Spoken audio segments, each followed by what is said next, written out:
Travis Wesley was having the worst day ever.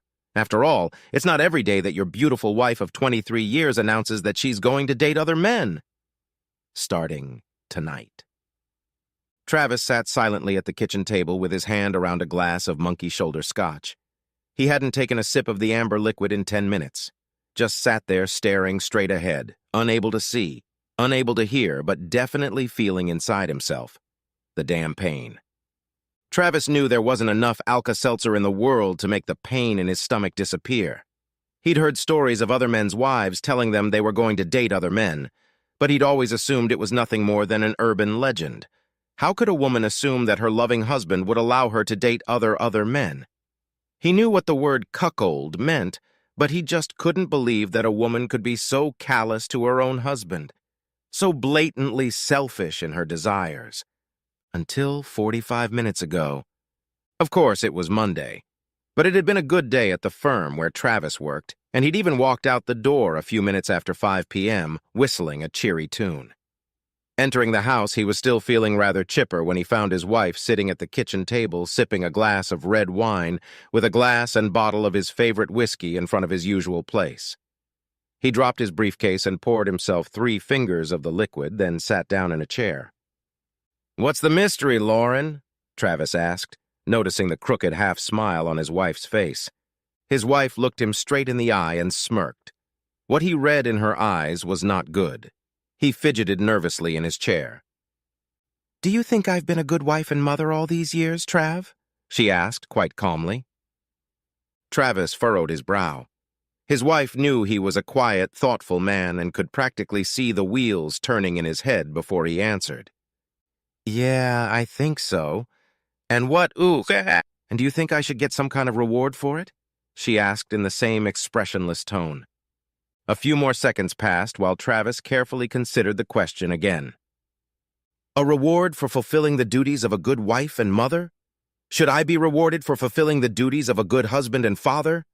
What the fuck are you asking me, Lauren?" Travis asked irritably. "Travis, I want to go on a date with another man tonight," she said, calm as a lake on a perfect morning. Travis was glad he was sitting down. He felt the bile rising in his body. His thoughts were like a freshly wiped school blackboard, completely blank. "A date?" With difficulty, he squeezed out of himself. "With another man?" Lauren looked at her husband as if he were a child and nodded slowly. "Yes, with another man, Trav. I haven't been on a date with another man since you and I became exclusive 24 years ago. I've been a good wife to you, a good mother to the kids, and I deserve a night with another man. A chance to try someone new. Not someone to love, but someone for pleasure. Just sex," she said. "I'm 47, and I can't stay beautiful forever. I want to try more men while I'm still a desirable woman and can get them with a snap of my fingers." Travis's lower jaw slowly dropped. He knew he'd gotten his wife right, but surely she couldn't be serious about saying that, could she? He didn't even have to ask the question. Lauren nodded at him as if reading his mind. "Damn," he muttered as she got up from the table and headed up the stairs to the bedroom to change. Once downstairs, Lauren looked stunning in a little black dress that practically encased her gorgeous body. It had a cutout in the front to the middle of her size 3 breasts with no bra, and the length barely reached mid-thigh. Her makeup was light. A beautiful woman doesn't need much, and her long blonde hair was pulled back into a high ponytail. The sight was breathtaking.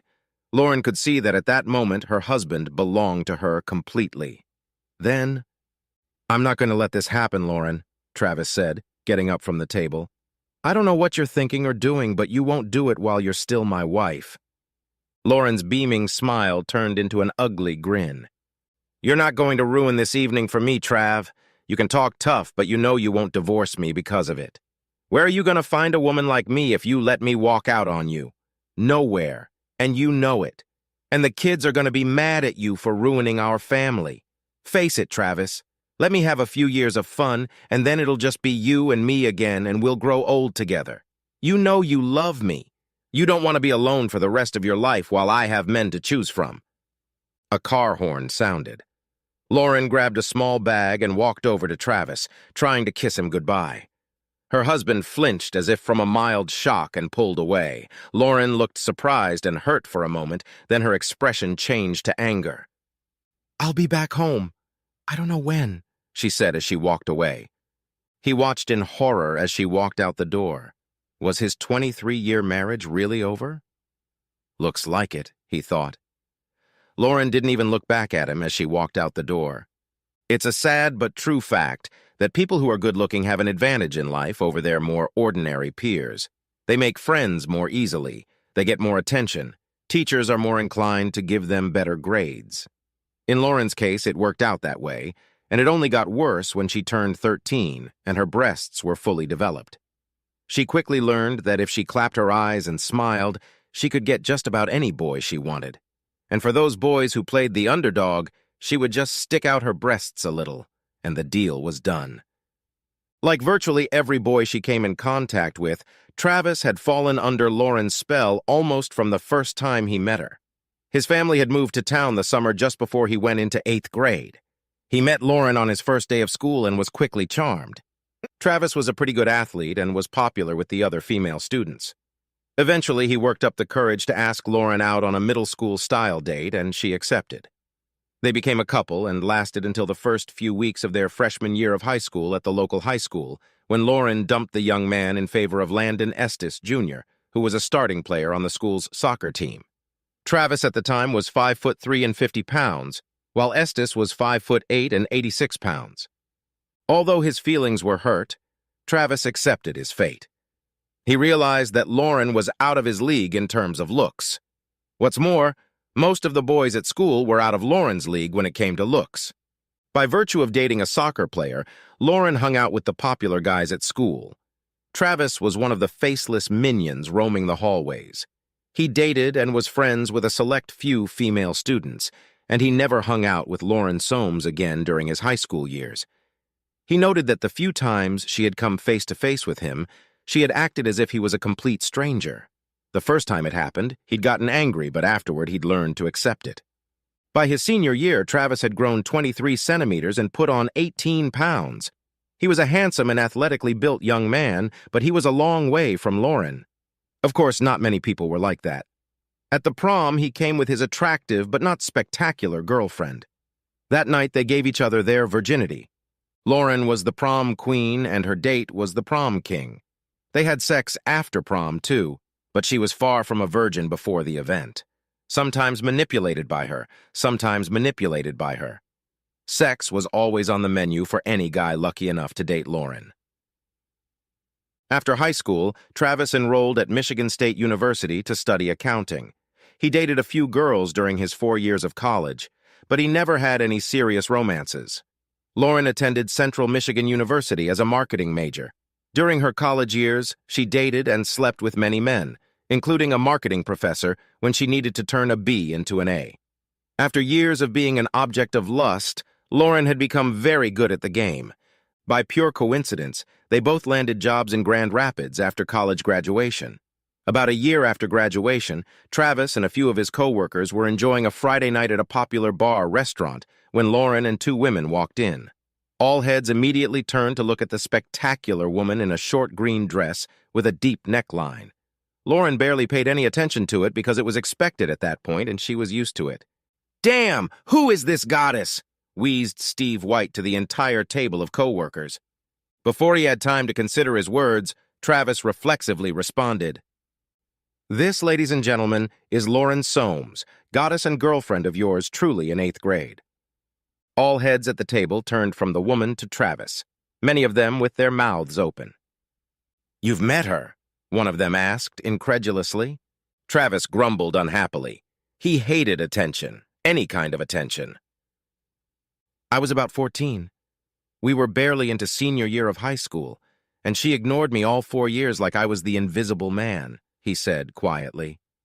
"So do you at least have a good story about groping?" joked one of the women at the table.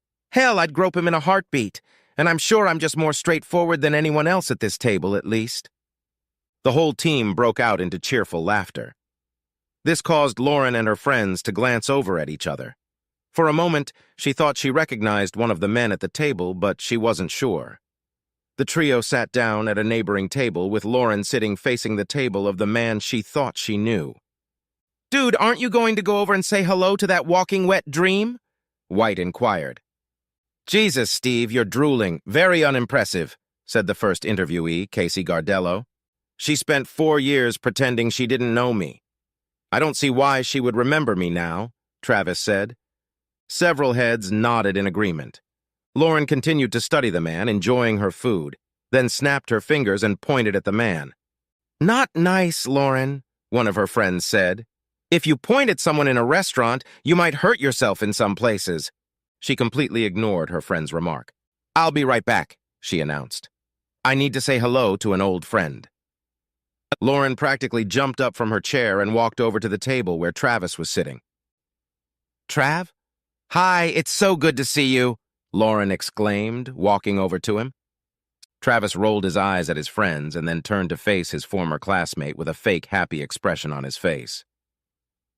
"Lauren, it's good to see you," Travis said with almost no emotion as he rose to his feet. Lauren stepped into Travis's personal space and kissed him gently on the lips, placing her hands on his shoulders. His co-workers sat stunned. Travis, in turn, was stunned as well. Lauren realized this and gave him a not entirely innocent smile. It was a game she felt very comfortable playing, and she knew it was beyond him. "Come to our table and I'll introduce you to the girls," she said. She took his hand and practically dragged him with her to her table. He spent most of the evening with Lauren and her 2 friends. Before he left, Lauren took his cell phone, entered her own, and wrote down his number for herself. Lauren was more than intrigued that Travis seemed to be indifferent to her. That had never happened to her before. He was polite in the restaurant, but spent as much time talking to her 2 friends as he did with her. She kissed him on the lips several times during the evening, but he never once returned the kiss. On Monday morning, Travis's co-workers who had been at the bar with him pounced on him with questions about how his relationship with the goddess had turned out, and were stunned when he told them that he had stayed at the bar for about another hour and then headed home, alone. "She's impressive, but she's 14 levels taller than me. I understand," he muttered. "I don't need that kind of grief." Such upset awaited Travis in the parking lot outside his workplace 2 days later as he drove out of work. He grumbled to himself as he saw her waiting for him by the car, even though he had to admit she looked like sex on a stick in a dress a size smaller. "Why didn't you call, Trav?" she asked in a quiet voice as he approached her. Travis tried his best not to bulge, looking Lauren over from head to toe like a hungry man seeing his first meal in weeks.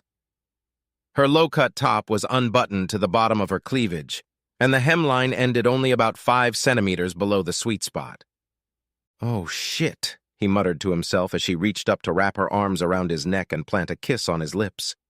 He found himself defenseless as she pressed her whole body against him, and his free hand went around her body, reflexively grabbing her panty-clad buttock as her dress pulled up.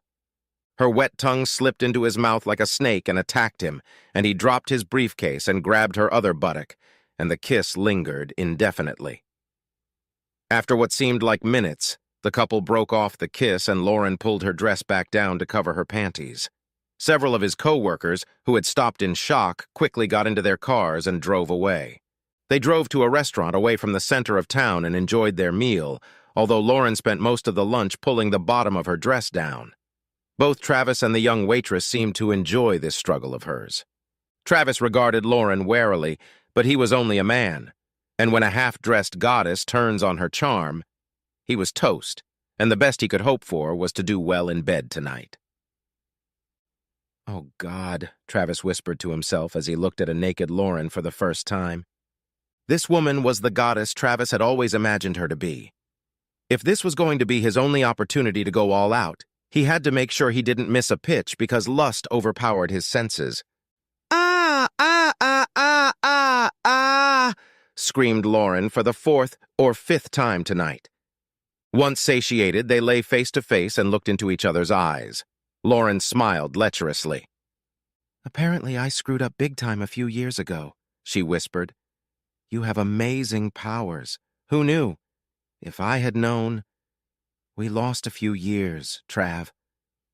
Lauren realized what was involved when it was right in front of her. While Travis was out of her league in looks, he was still handsome, trim, and apparently had a good career ahead of him. He's also really, really good in bed, she thought to herself. Although Travis had his doubts about this woman, mostly related to her sense of self-worth, their relationship was slowly getting better. Her beauty was obvious, but he was slowly falling in love with who Lauren was.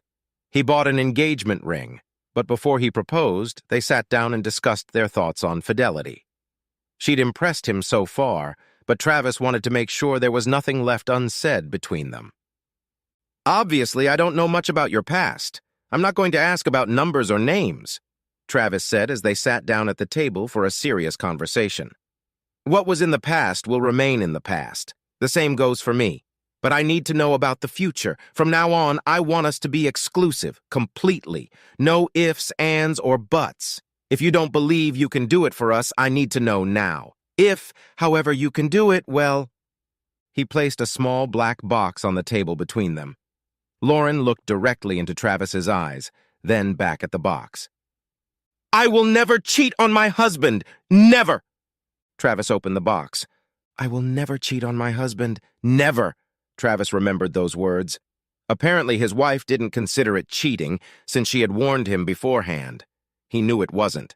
She had expected, hoped that he would take it that way, because if he didn't, he didn't.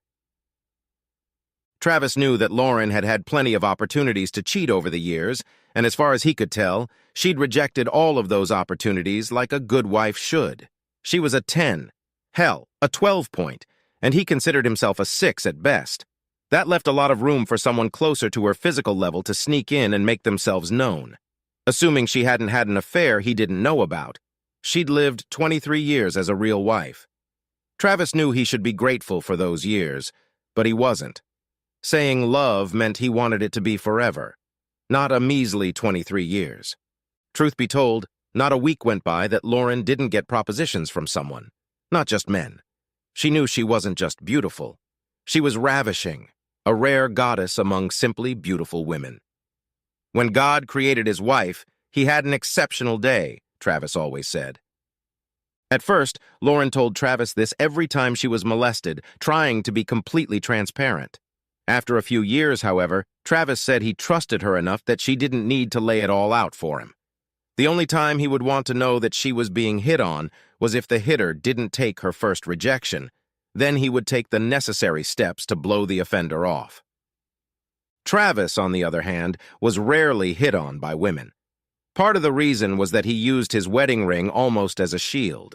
Within minutes of meeting a woman, Travis was talking about his wife and children in rapturous terms, which usually quelled any sparks that might have flared up. He didn't even realize what he was doing, and most women shut down before they even had a chance to flirt. Lauren didn't even realize that her husband was turning off potential flirts. Or worse. The almost fairy-tale marriage lasted 22 years before Rose Esposito entered the proverbial Garden of Eden, or rather, came to work at the same public relations firm as Lauren. In the words of a Bob Seger song, she was a dark-haired beauty with big brown eyes and big breasts. Men were attracted to her like a strong magnet attracts metal. In any other office, she would have been an alpha female, but at Superior Solutions, she was at best a loyal assistant to the sexiest woman on the planet. 42-year-old Rosa had been married for 15 years, but by her own words, she wasn't a fan of it. She'd had a few affairs with her husband's knowledge, and a few more without his knowledge, and she often shared stories of her adventures with Lauren. She was a very good storyteller, and the stories made sex with most of her lovers seem fantastic. "So you haven't tried anyone since you got married? Yes, you are a rock woman, but I don't believe you don't want it," Rosa said one day at work during a coffee break. "Well, I'm not saying I'm not curious, but I would never cheat on Travis," Lauren said. In recent months, Lauren had noticed that she no longer felt like she was attracting as much attention from men in bars and restaurants as she used to. More than once, she had noticed that the looks that used to be directed at her were being received by younger women and had begun to doubt her visual attraction abilities. "Let's play the what-if game. What if hubby let you try it?" "What then?" Rose asked.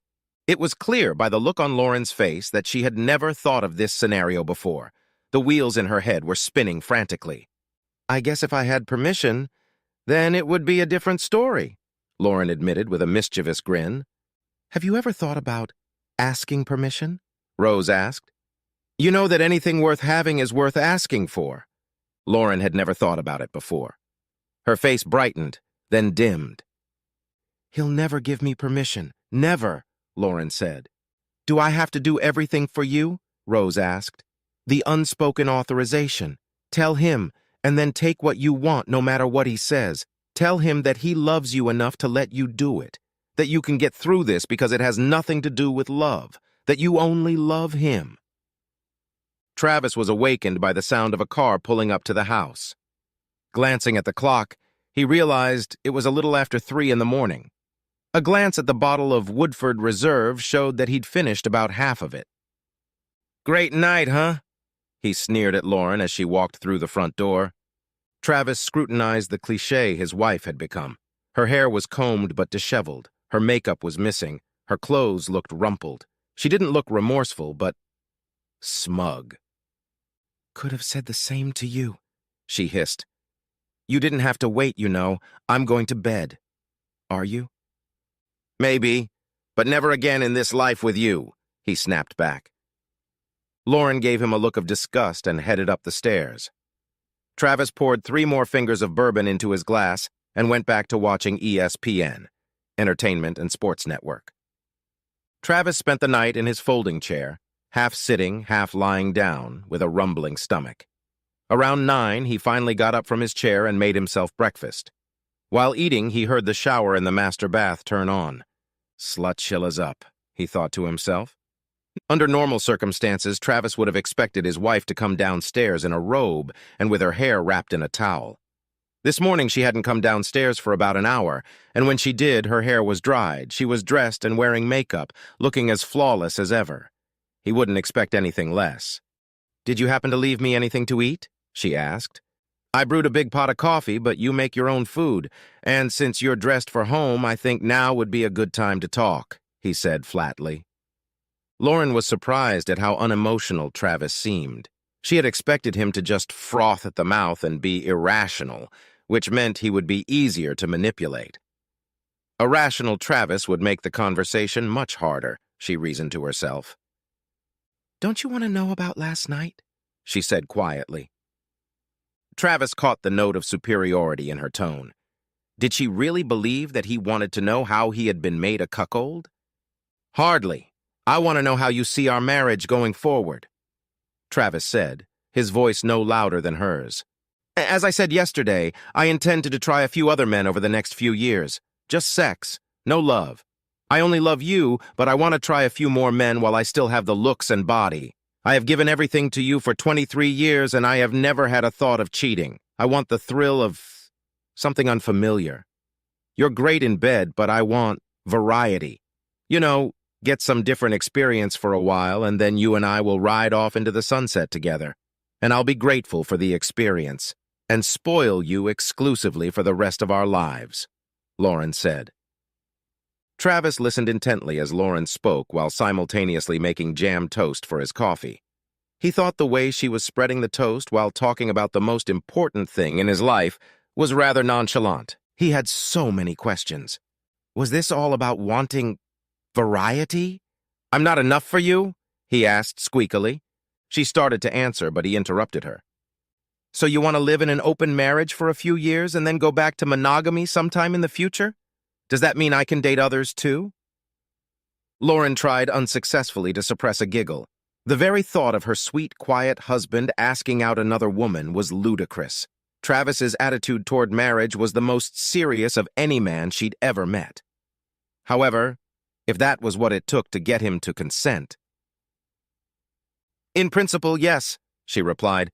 "Of course, I'm assuming it would just be sex for you, too." Travis raised his eyebrows and shrugged. Lauren had no idea what the motion meant. She did, however, have an idea. "So, would you like to go on a date with Rosa? You know, a very pretty woman from my office. I'm sure she'd love that," Lauren said, knowing that her friend would have no problem screwing her husband. especially if it meant helping Lauren achieve her goal of sleeping with other men and still being married. Travis looked puzzled. The lusty 21-year-old bachelor in him wanted Rose to the point of coma. The responsible 47-year-old married guy knew he couldn't do that. "I'd love a date with Rosa, but—" "No, baby, thank you. That would make me as big a womanizer as you were a whore last night," he said. Lauren's face, which had begun to smile, suddenly changed to a grimace of anger. "I'm not a whore!" she shouted. "Well, if you insist, baby," he said much more seriously than she might have expected, "but I still won't go for it." "Well, come to your senses, baby, because I'll do it even if you don't," she snorted. Rose walked into Lauren's office around 11 o'clock on Monday morning and saw that Lauren didn't look happy. "To hell with that prude and the horse he rode in on," Lauren hissed, closing the office door behind Rose. "Heck, he even refused to go out with you." Rose frowned. I didn't realize I was on the menu, but the hell with it. How could he turn it down?" she said, stroking her body with her hands. "What about the date? Did you have a good time, or did Travis ruin it?" Rose asked. "The date was fantastic. Jonas definitely knows how to make a woman feel good," Lauren enthused. "I definitely like the difference. Who do you think I should try next?" Both laughed heartily. Lauren was cheered up by the fact that she wasn't immediately served with divorce papers. Since she and her husband had barely spoken, she decided it was wise not to ask about his plans at all. Although he didn't tell his wife, Travis really didn't want to rush into a divorce. He hoped that she would quickly come to her senses and abandon her foolish plans to horn in on him. Believed that he could forgive her and they could forget her misbehavior if she would stop this foolishness. His hopes were strengthened when Lauren didn't go on a date the following week, though he still didn't return to the bedroom, and they still didn't communicate in a positive way. However, the following Friday evening, Lauren was once again dressed to the hilt, obviously ready for a date. "Are you seriously planning on doing this again? With the same guy, or do you want someone else this week?" Travis asked sharply. "Damn, Trav, didn't you hear a word I said? This isn't about you, it's about me, and me wanting something before I'm too old to attract anyone. It's not that I want you any less, I just want more. And different. You know I get hit on all the time. I just want to enjoy it. I'll always come back to you." "What if I don't want you to come back to me? I won't share you. I'm not going to sit around while you have fun. I'm not cut out for that. I'm not going to wait for you to try half the male population of this town." "When you had your first date, I wasn't sure yet, but I think I could get over it. Once might have been extreme stupidity, but twice is extreme disrespect, extreme betrayal. Stay out all night. Walk around all night. We're done. I wasn't put on this earth to take shit from you." "Wah, wah, wah, wah," she said, making talking motions with the fingers of her right hand. "You don't want to lose me, do you? This doesn't have to be an either-or situation." Travis had instructed his attorney to prepare all the necessary paperwork last week, hoping it wouldn't be necessary. He was going to call his wife Monday morning, but first he needed to call his two daughters and tell them about it. Neither 21-year-old Jackie nor 19-year-old Michelle believed their father when he called them that evening, at least outwardly. But after talking to both of them, he found that his oldest daughter might not have just guessed that something was wrong. "You knew she was going to pull this shit and you didn't tell me?" he yelled over the phone. "You don't think I deserve to know what was going to happen? Please, Daddy, I've been put in a very difficult position. One of you wouldn't be happy with me one way or the other, regardless of what I would have done. Besides, it's her body, it doesn't belong to you. And if she wants to share it—" "Stop! Don't go on!"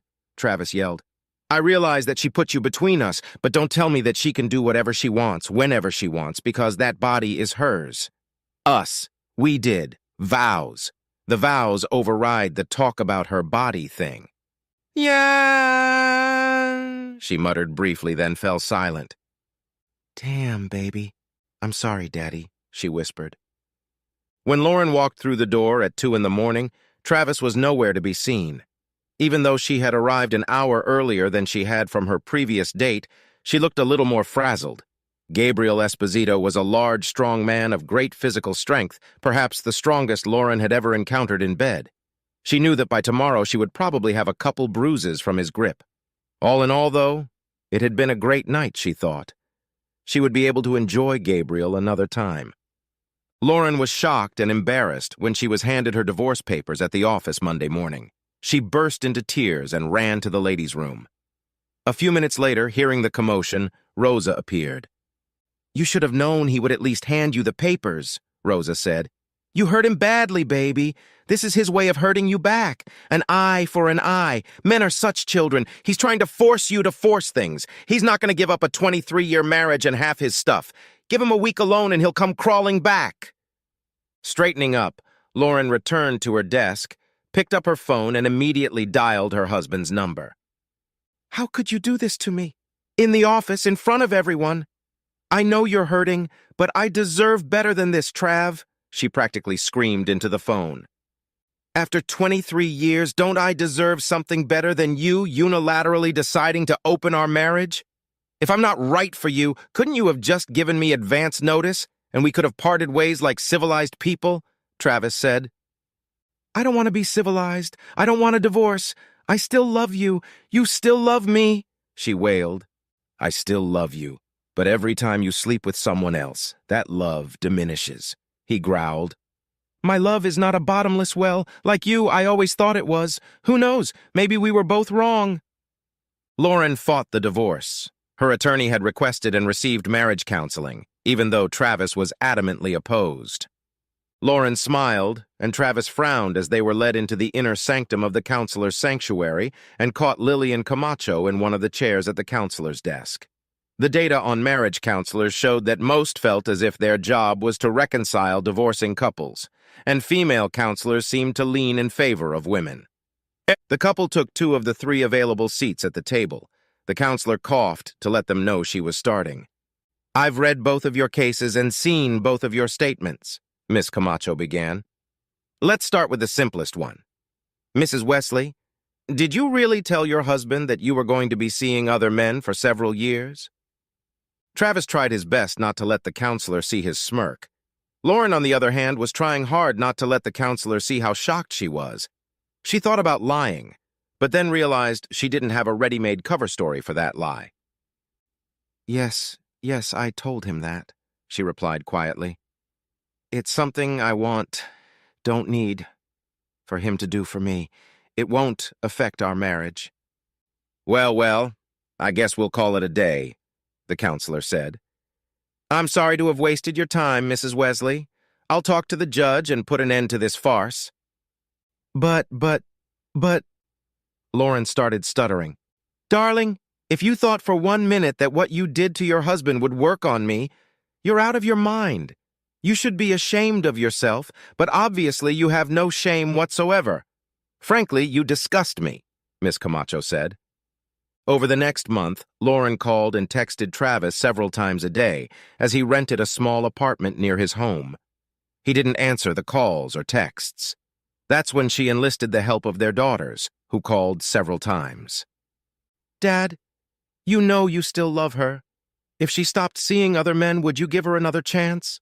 Michelle asked during one of those calls. "So she's still doing it even after I've serviced her?" Travis asked in a trembling voice.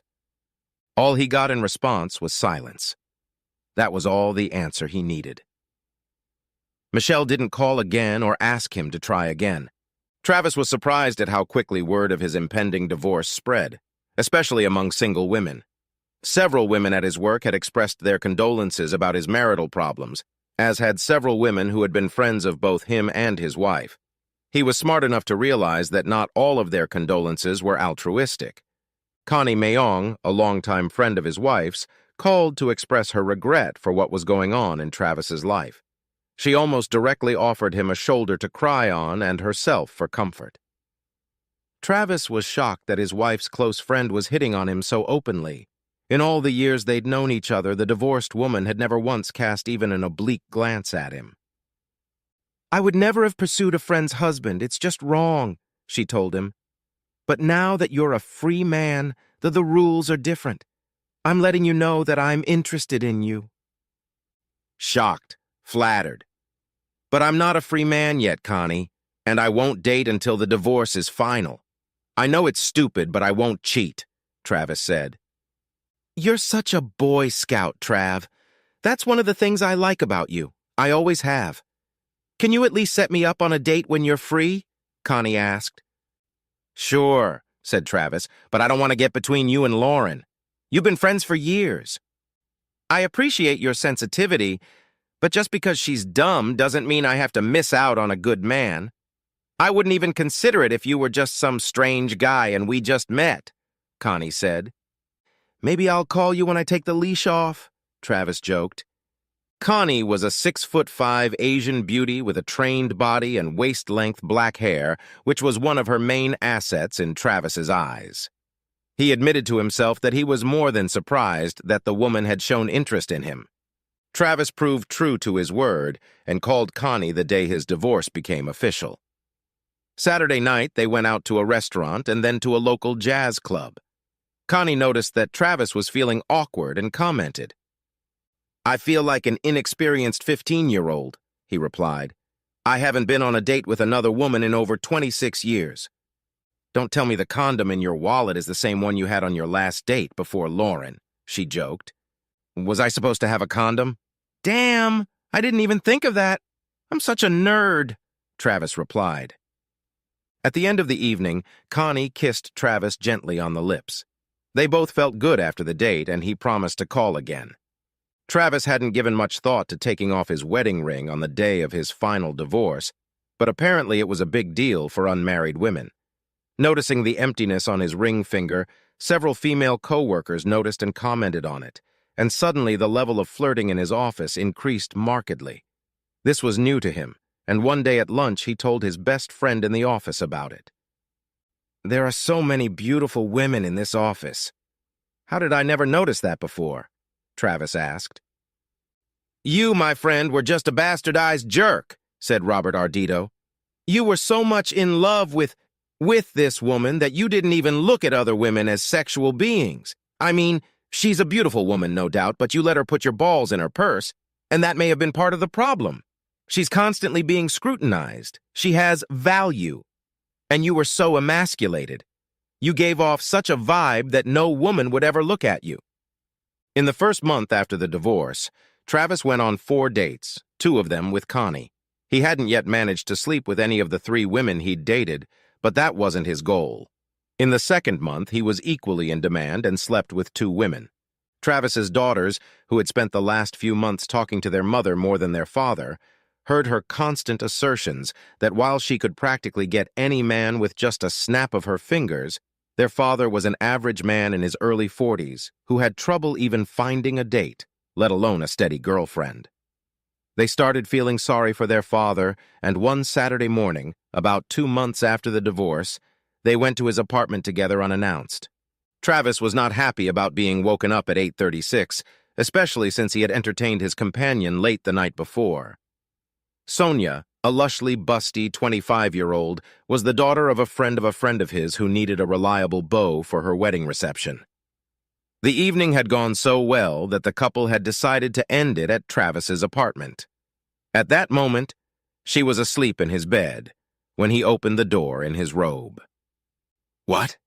He asked, as he swung the door open and saw the smiling faces of his daughters holding bags of bagels, smoked salmon, and cream cheese. Hi, Daddy. Can't your 2 favorite daughters come over for breakfast? Jackie said, as the couple entered the house. Travis kissed both of them on the cheek and led them to the kitchen table where they emptied the bags they had brought with them. They were just putting away the bagels when Sonia came out of the bedroom wearing one of Travis's white shirts, half buttoned up, and probably not wearing anything else. Oh, I'm sorry, I didn't know you were expecting company, kid, Sonia said. Mommy said you're your own boss. Both girls blushed as Sonia poured coffee for herself. No, Sonia. These are my daughters, Jackie and Michelle, he said, pointing to the daughter with the appropriate name. They're here for breakfast. A bagel with salmon? Sonia giggled, making her large, braless breasts quiver under her shirt. She brushed her thigh against Travis's arm and sank into the chair next to him. For a while, all 4 of them made casual small talk until Jackie asked if Travis had talked to Lauren lately. He frowned, for the first time in days. Up until this point, he'd found it nearly impossible to get upset being around Sonia, even though she was a little hard on his 48-year-old body. "I have to tell you, Dad, we thought you'd miss Mom by now," Michelle said. "We know she misses you." "And I thought she'd be living life to the fullest when I was gone. I know I was an anchor for her. I thought she'd sleep with them two at a time in our old bed." "Daddy!" exclaimed Jackie, while Sonia giggled and Michelle frowned. "She's no slut, you know." "What, really? Think about that for a second. How many different guys has she slept with since we broke up? And the other two that I know of before I left." Both girls blushed and lowered their heads. "Wow, if 2 guys a month for how many? 10 months? That would be 20 different guys. At 3 guys a month, that's 30. That sounds like a lot of guys to me," Sonia said. If looks could kill, Travis's daughters would have put Sonia in her grave in seconds. She was well aware of that fact. "Hey, don't blame me if a woman can't keep her legs closed," Sonia declared. Kids, let's not ruin a good weekend for me," Travis stated. "I'm sorry," all 3 young women muttered at the same time. "So, you two are a couple?" Jackie asked Sonia quietly. "You don't look any older than me." "Your dad said we're the same age, but don't worry, I'm not going to be your stepmother someday. We're just friends. He's a great guy. He was my date to the wedding reception last night, and he's kind of handsome. Did I mention he's also a great guy?" "Well, we have to agree that he's a great guy, even though we know he can be a bit of a jerk from time to time," Jackie said. "And yeah, he's kind of handsome for a guy who's old enough to be your dad." It was Sonia's turn to blush. Travis blushed too. "Hey, babe, remember we have a luncheon with the newlyweds' families at the hotel at noon. I need to shower and get some clothes from my apartment before we go," Sonia said. Both daughters rolled their eyes, looking at their father. "Mom, she's my age," Jackie told her mother during lunch a few weeks later, and it didn't seem like a one-time thing. They had spent quite a bit of time together. They enjoyed each other's company. "I don't think he's going to come crawling back to you anytime soon, Mom." "No, you just caught him on a good day. He was probably helping a friend's baby and got lucky. She's probably a whore who'll sleep with anyone. Your father is a great guy, but not a stud, Jackie." Jackie raised her eyebrows at her mother. "You always seemed happy with him. Until you told him you were going to leave him. Why didn't you just cheat on him without telling him? Wouldn't that have been so much easier? You could have kept the cake and eaten it." "That would have been cheating, Jackie, and if he caught me, well, then we'd be broken up. By telling him, though, I wasn't cheating and I was sure he would give me what I wanted when he realized exactly what he was going to lose. I have to admit, I didn't expect the divorce. I never thought he'd have the guts for it." "Mom, I think you mistook love for weakness, and somewhere along the way you decided that it was all up to you. Was it all worth it?" For the first time, Lauren's face showed the strain of what she'd endured. Rose made it sound so much better than it really was. She couldn't tell her daughter that the sex had been okay, but no, it hadn't been worth it. She also couldn't tell her daughter that she had never considered that Travis would do anything else but sit around and pine for his beautiful ex-wife. She was so self-absorbed that she didn't even realize that a handsome, though not gorgeous man with great character, intelligence, and a solid job could be very attractive in the single market. And not just for middle-aged women. She knew that since the divorce, her ex-husband had dated several women, including her longtime friend, Connie, and now some young woman of easy virtue, the same age as their oldest daughter. Instead of sitting at home and lamenting his past life, he's dating like a single 20-year-old guy and getting more women than he's entitled to.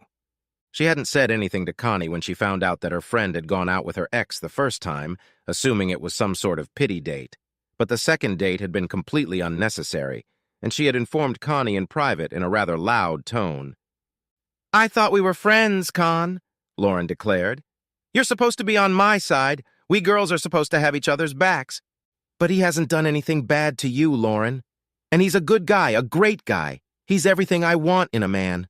Why don't I date Trav? Hell, women are lining up to go out with him. He's the perfect aged beef on the hook, girl. And he's a great date. And he's great in bed, too. I'll go out with him anytime he asks me out. How could you turn down a man like that?"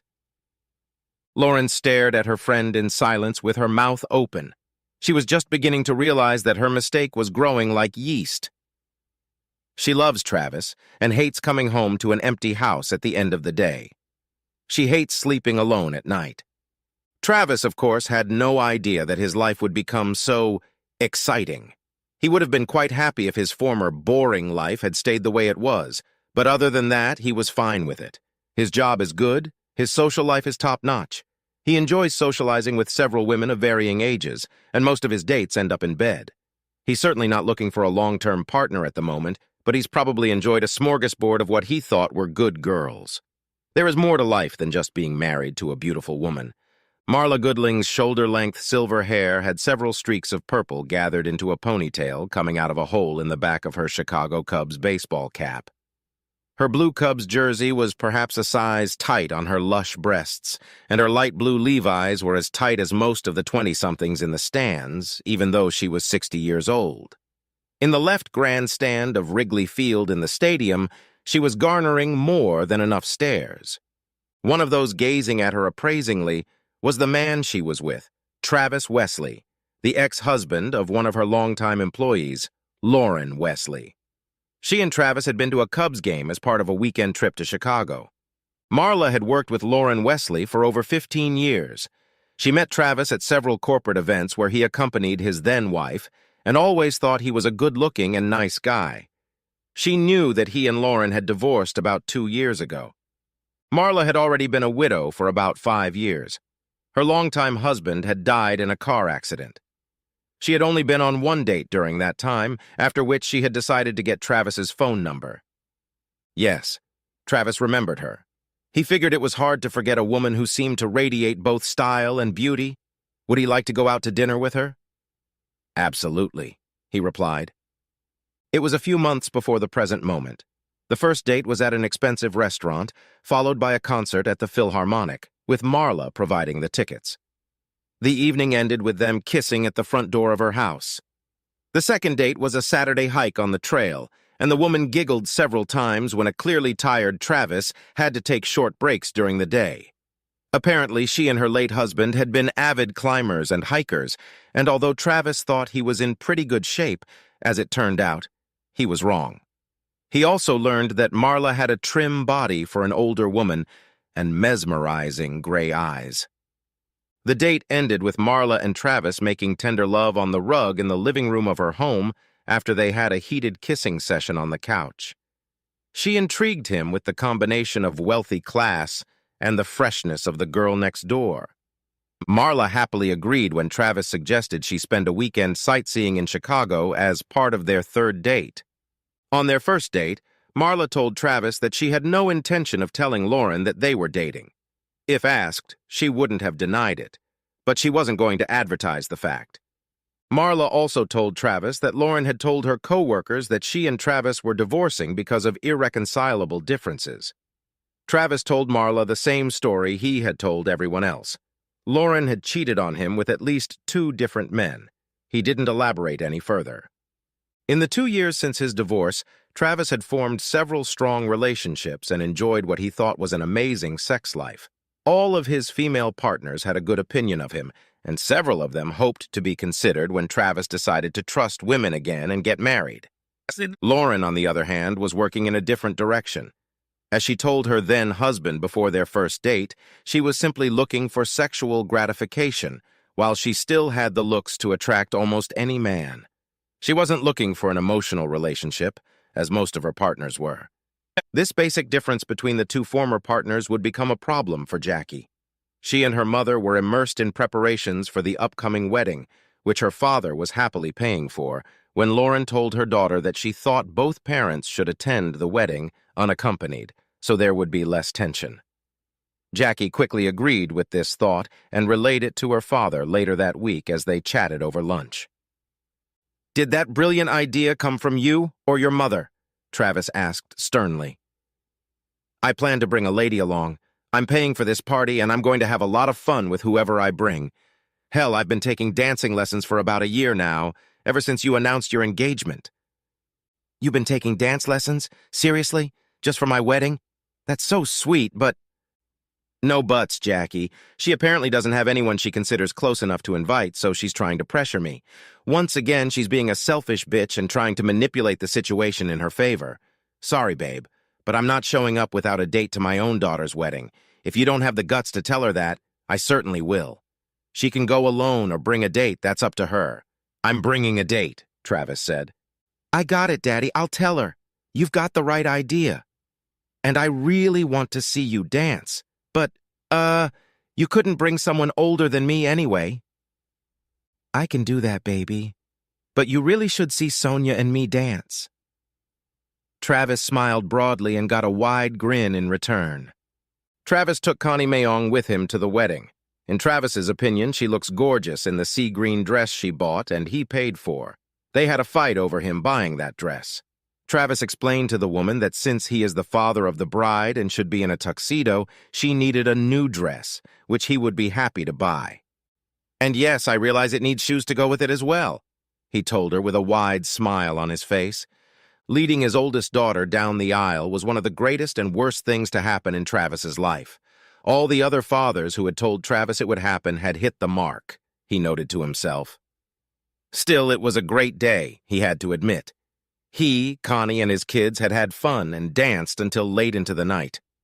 The only moment that had brought discord to the day was the appearance of his ex-wife with her own beau. Not that Travis cared, but the guy had spent most of the first part of the wedding smirking at Travis, and then most of the second part staring at and groping several women like an obnoxious drunk, at least until Jackie had asked her mother to remove the guest. Lauren, clearly embarrassed, apologized and quickly escorted the man out the door. Before leaving with her companion, Lauren still took the time to follow Connie into the women's restroom. "You're a bitch who stole a man," she said to Connie once they were in the restroom.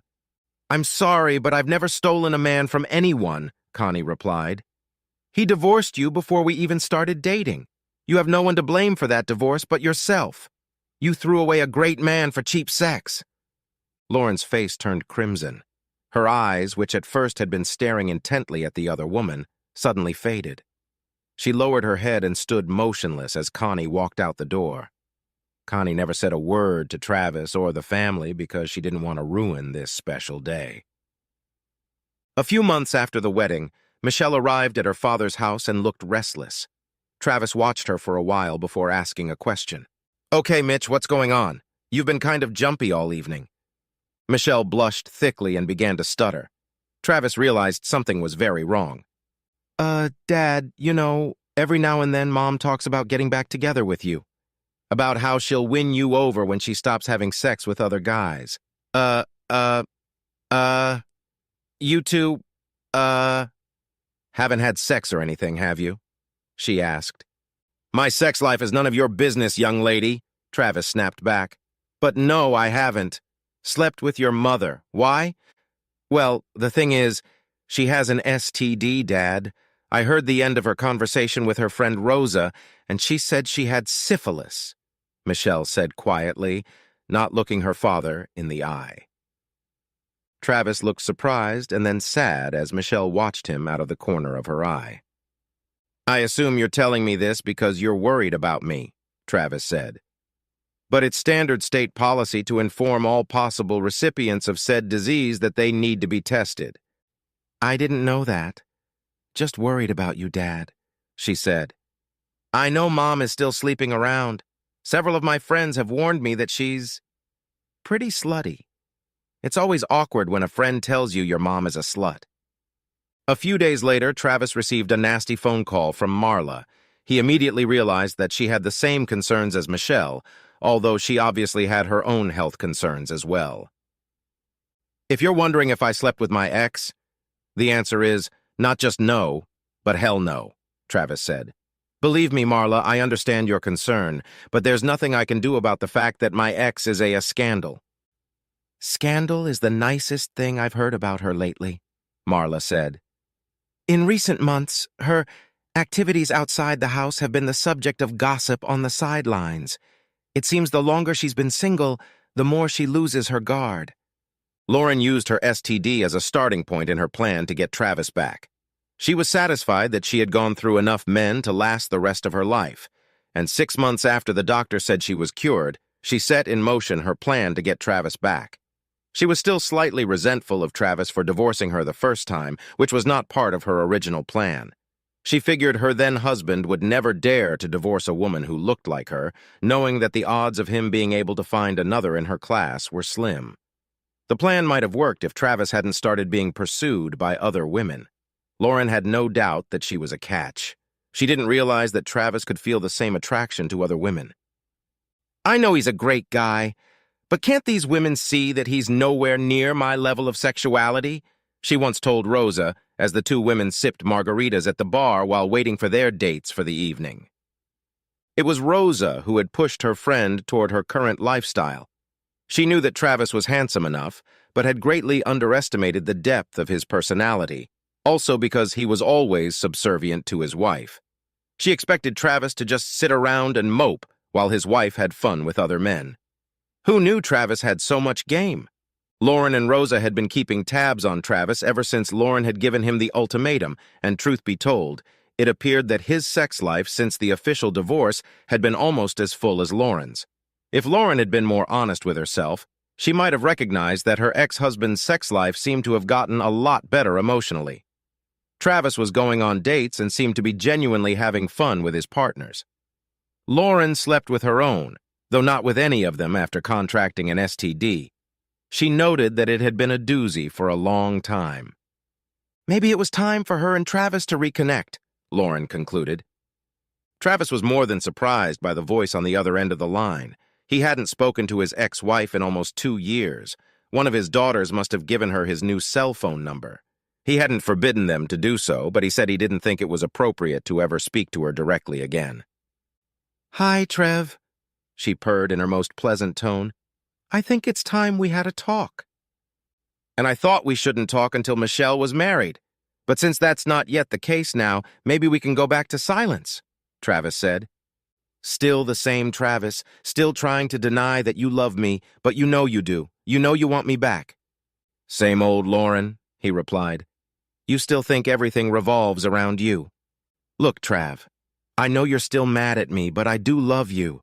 I probably should have just cheated on you and kept you in the dark, but that would have been cheating." "It was still cheating, Lauren. Just because you told me you were going to do it doesn't make it any less real. You did it because you thought I'd never give up on you." "Do you think I'm that pathetic?" Travis said. "I know you think you're 10. Hell, 12 points, but any more than that, you're gorgeous. I don't have to live in your shadow. As I've been shown over the last few years, I'm not just the husband of a beautiful woman. Other women want what I have to offer and are willing to repay me emotionally. The last few years have been great for me. Why would I want to go out again with a selfish woman who clearly disrespects me? And no matter what she says, doesn't love me the way I loved her. Loved is past tense." Disconnecting, Travis put the phone down and turned to the woman beside him. "Ready for round 2? He asked Sonia. Sonia eventually found her soulmate and married him, but Connie and Marla continue their relationship with Travis. He loved both of them in his own way, but never remarried. They loved him in their own way too, and both women embraced this joint relationship. Moreover, a few years later, both were invited to attend with Travis at the wedding of his second daughter, Michelle. This did not please Lauren, who did not invite the beau to the wedding. She complained to her daughter, but Michelle didn't support her. "After me, Jackie, and her family, Connie and Marla are the 2 closest people in the world to Daddy," Michelle replied. "They love Daddy for who he is and put him above their own selfish interests, something not everyone can say about themselves.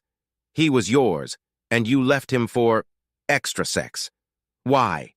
Just because you were afraid of getting old and you thought he had no other options, that he would never give up on you, not for anything or anyone. Travis was happy with his life, even if it wasn't his first choice.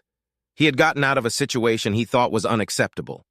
Lauren's life wasn't one of loneliness and remorse. After all, she was still a beautiful woman, and beautiful women often just need to show up for men to start hitting on them. Lauren was often hit on, and she had had quite a few short-term flings. However, none of them turned into something long-term.